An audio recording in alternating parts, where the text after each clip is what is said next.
And Vaclav here represents the Vacu messaging protocol, and you will tell more about why it's really important these days and what specific role of Vacu plays within the privacy landscape. Sounds good. Thank you very much, Mikola. I would like to first explain this.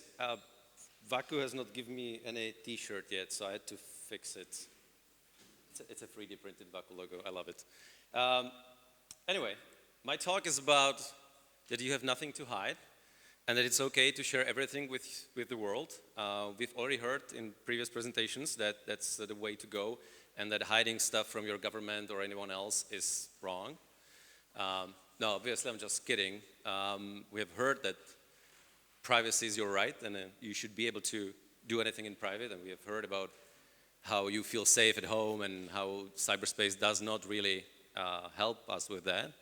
So I would like to talk about why and how we are all hiding something and why that's okay, and how Vacu, that's kind of the tie back to the project, how Vacu handles it. My name is Vaclav Pavlin. I work on Vacu. I'm core contributor of Logos and Vacu and Status, just as an interaction, but Mikola did that. So I would like to start this with a tweet. It's actually from Ministry of Interior, Vít Rakušan, Ministry of Interior of Czech Republic. So he oversees police and all these investigation bodies that will care about you not being so private. And he tweeted recently that a phone with encrypted communication app does not make you a mafioso or a criminal. But your connections and actions make you a mafioso, which is great to hear from a representative of government, right? Although I don't know for sure, but I believe he only tweeted that because he's connected to some crime that he's trying to cover, and somebody used an encrypted communication app through that, so he's trying to like explain it's okay sometimes. But what I want to point out is the replies to the tweet, and I have to admit, I'm a newbie with regards to privacy. And I've been like these people, an ordinary person who does not care about his privacy and about privacy of others, really. But I'm working on that. So the first tweet says, normal and decent person does not need encryption. You can say what you want, but it's just a theater. Decent person does not have a need for encryption. Obviously, your intentions are not clear. And the last one is a bit longer, but basically it says, once more, please, why do you need an application for encrypted communication that the organizations that investigate all these things that you lead cannot then investigate because you have encrypted communication? So there was a lot of replies like that, but there was one that stood out that actually pushed further with my story from Wojciech Bednář. It linked to this analysis of Czech National Cyber and Information Security Agency. I believe it's something like US CIA, but probably way better. Sorry guys if you're watching. And they put out an analysis of communication applications. It's in Czech, so you won't be probably able to read it unless you translate it, but that's okay. There are some details of those applications, but I basically just wanted to highlight this table or sheet. We've heard in one of the previous slides that the big entities do not really care about the data you actually send because they are encrypted and it's possible but maybe hard to decrypt. They care about the metadata. And I wanted to show this here, that basically if you look, that there is a comparison of like who has end-to-end encryption for DMs, who has end-to-end encryption for group messaging. So yeah, I guess you don't use Facebook or Google, I don't know. And then this is important, who doesn't require any personal identification like email or phone number, like everyone does, right?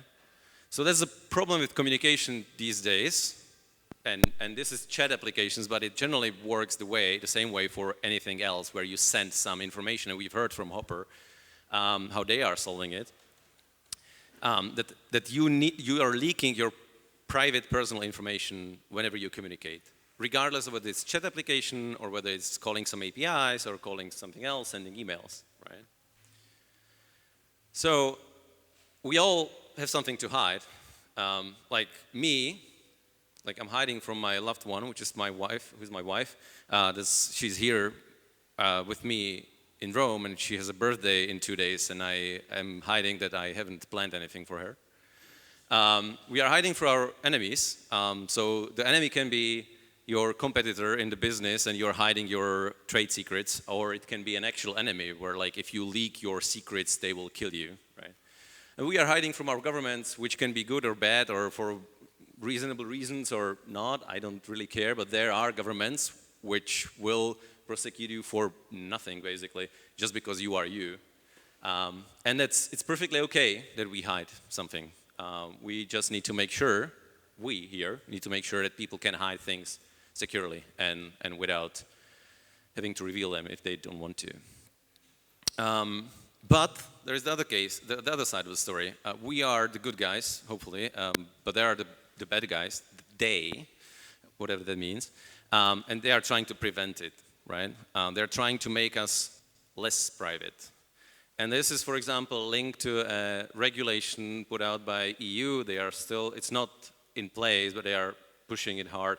It's for child sexual abuse regulation. So they want to prevent child sexual abuse online, which is a great idea. I really think that children should be safe online.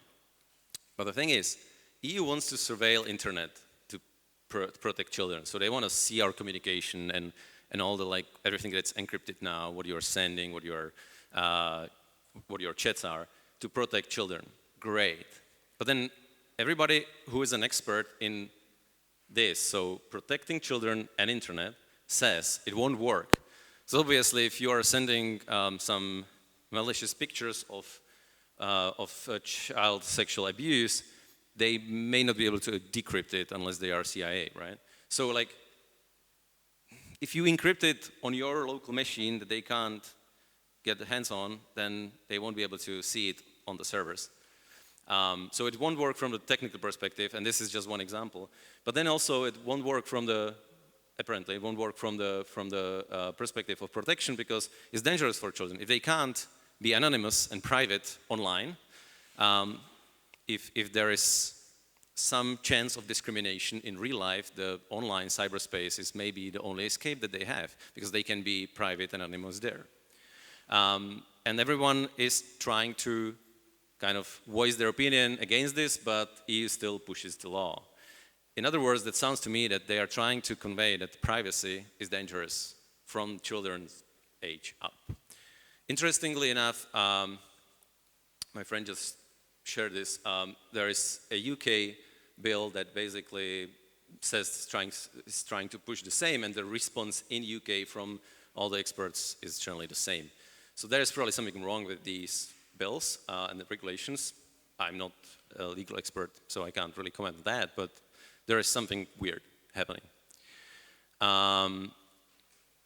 Now, back to the privacy from the technical perspective. And we have heard that. This is why this talk is hard for me, because everyone talked about all these things already. Privacy is not just an encryption, right? And we have heard that again from the Hopper talk. End-to-end encryption prevents them from accessing the content, but that's just one part of the story. There are other parts. Linkability is another keyword. It represents matching sender and recipient, and we can imagine that if you interact with someone who is later maybe connected to someone else who has done something bad, then you may be prosecuted for that because you have ever had a connection to them. And with internet, you get in touch with many, many people, so you can never be sure. So being able to prevent that linkability is very important for privacy. Anonymity then ensures that users are indistinguishable in a set. So if I go into a group chat or something, I don't want to be identified by my phone number or my IP address or something. If I want to be anonymous, right? I need to make sure that all the users are equal and are the same. It's like the yellow cars in the Rome. I really like that analogy. And then ownership helps to keep control of your private data. If you can own the data, which is a problem with Web2 world, if you can own the data, own your data, then it's way easier to keep them private. So now we are coming back to this, Vacu. So just briefly, what is Vacu? Vacu is a privacy-preserving, decentralized, modular network for generalized messaging. What does that mean? Our core main focus is privacy preservation.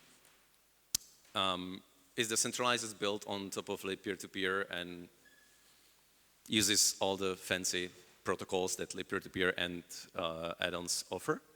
It's modular. We want to make sure that you can not only run it on a beefy machine like a laptop or, I don't know, DAP node, but also you can use it from your phone or your Raspberry Pi or something like that that does not have that compute power and bandwidth, which is often a problem with decentralized software.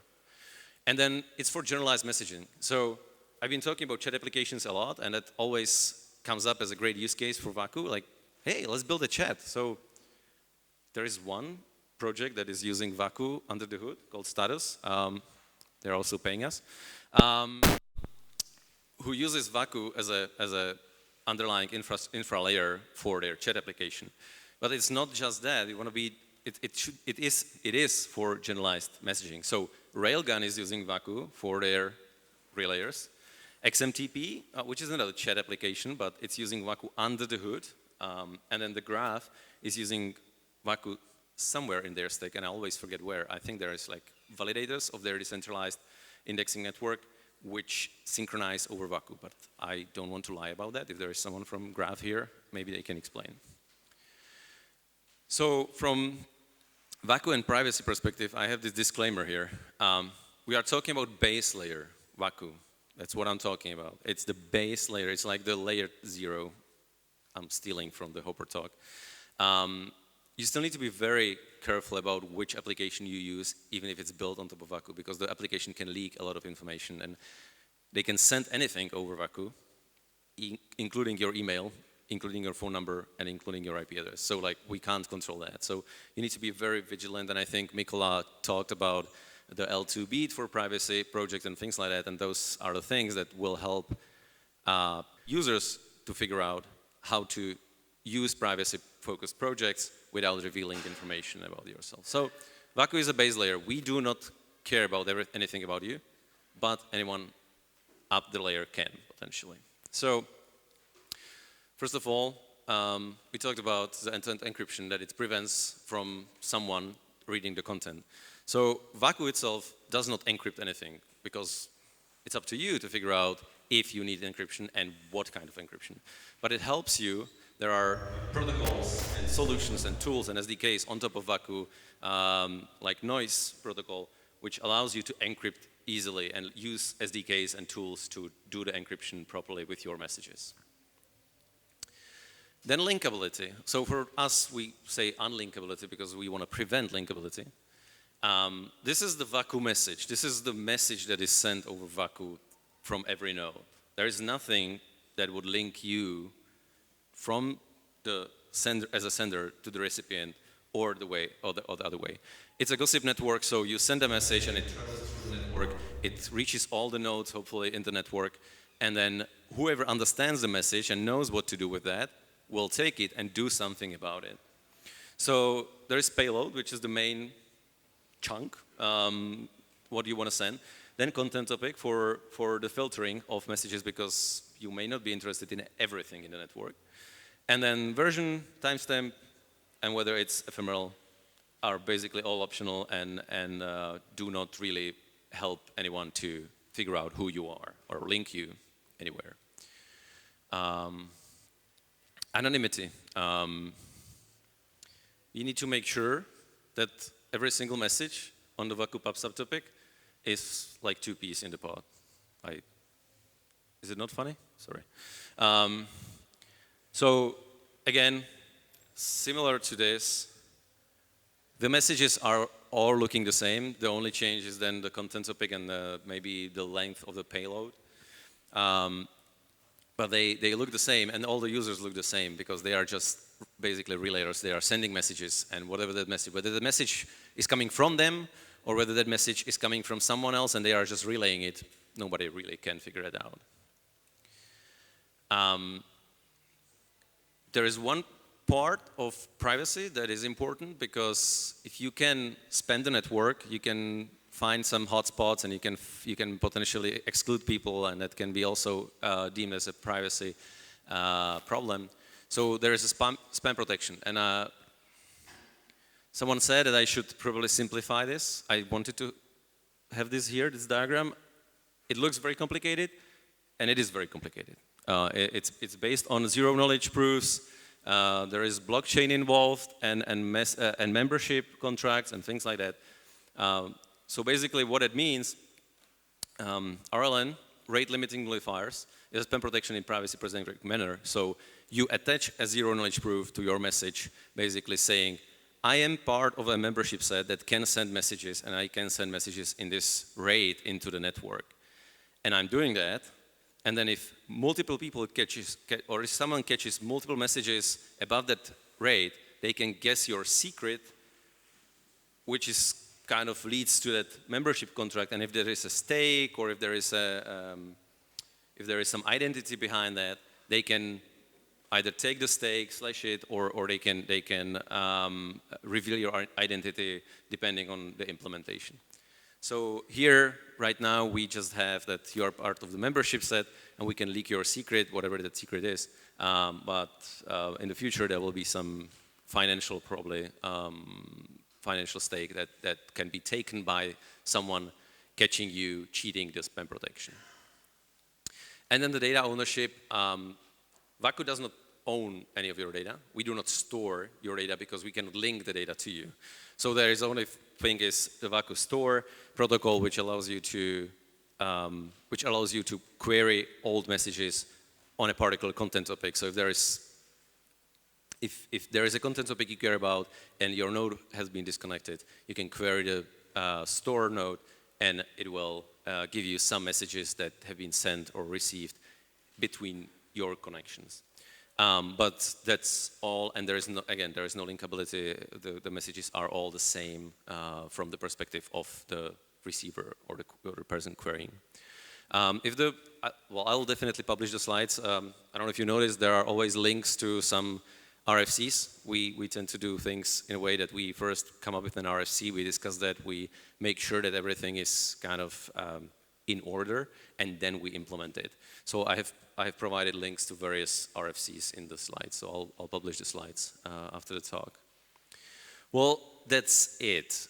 So my main point here is that privacy is not just encryption. We've heard that before. Off-chain privacy, which Vacu is very important. We've heard that before. And you should not use Telegram, and we have heard that before. So I'm basically just saying nothing new. Also, Vacu is great. You should join us somewhere. A website, a Twitter, Discord. Yeah, I know we use Discord, which is a centralized solution, but we will eventually migrate to Status for the community. Yeah, so that's that. And then if you have questions, which I have no clue if I have time for questions, but nobody had, so I'm assuming I don't either. You can scan the QR code. There is a Q&A thingy behind it. It's decentralized on top of Vacu. I built it. You can ask questions if you want to. And yeah, most of the pictures came from Midjourney, and this one was very disturbing, so I put it at the end as a last slide, just for you to enjoy. So thank you very much, and enjoy the rest of the event and ETHRome if you're going.